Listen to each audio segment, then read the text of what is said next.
बुद्ध कथा मनाचा खरा खजिना. नमस्कार मित्रांनो, आज आपण ऐकणार आहोत एक सुंदर आणि मनाला शांत करणारी कथा, जी आपल्याला शिकवते खरा आनंद कुठे आहे. भाग 1. श्रीमंत पण अस्वस्थ माणूस. एका गावात एक श्रीमंत माणूस राहत होता. त्याचं नाव होतं सेठ विराज. त्याच्याकडे सगळं काही होतं, मोठं घर, नोकर चाकर, पैसा, सोने. पण तरीही त्याच्या चेहऱ्यावर कधीच आनंद दिसत नव्हता. रात्री तो झोपू शकत नव्हता. दिवसभर तो चिंतेत राहायचा. तो नेहमी विचार करायचा, जर माझ्याकडे अजून पैसा आला तर मी आनंदी होईल.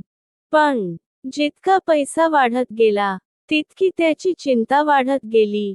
भाग 2. बुद्धांविषयी ऐकतो. एक दिवस गावात चर्चा झाली की जवळ आले आहेत. लोक म्हणत होते, त्यांच्याकडे गेल्यावर मन शांत होतं. विराजने ठरवलं, मी त्यांना भेटणार. भाग 3. पहिली भेट. तो जंगलात गेला. तिथे त्याने बुद्धांना पाहिलं. ते शांत बसले होते, डोळे मिटलेले. त्यांच्या चेहऱ्यावर इतकी शांतता होती की विराज थक्क झाला. तो म्हणाला, भगवंत, मला आनंद हवा आहे. बुद्धांनी विचारलं, तुला काय कमी आहे? विराज म्हणाला, काहीच नाही, पण तरीही मन शांत नाही. बुद्ध म्हणाले, तू चुकीच्या ठिकाणी आनंद शोधतो आहेस. भाग 4. परीक्षा.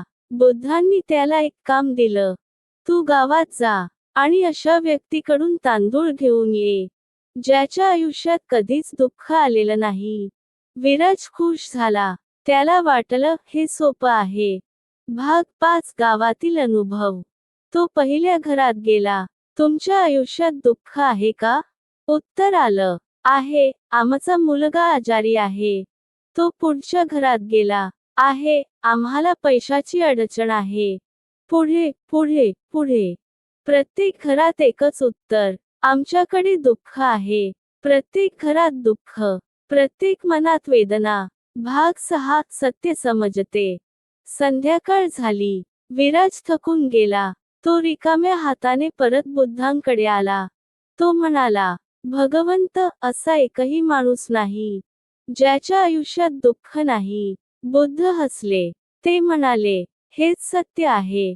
भाग 7. मोठी शिकवण. जेव्हा तू समजशील की दुःख सर्वांनाच आहे, तेव्हा तू लोभ सोडशील. आणि जेव्हा तू लोभ सोडशील, तेव्हा तुला खरा आनंद मिळेल. खरा आनंद समाधानात आहे. खरा आनंद मनाच्या शांततेत आहे. भाग 8. बदल. त्या दिवसानंतर विराज बदलला. तो लोकांना मदत करू लागला, दान करू लागला. हळूहळू त्याच्या चेहऱ्यावर शांतता दिसू लागली. तो आता म्हणायचा, माझ्याकडे जे आहे ते पुरेसं आहे.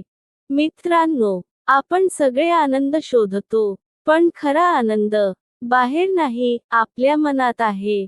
शिकवण. लोभ सोडा, समाधान ठेवा, इतरांना मदत करा,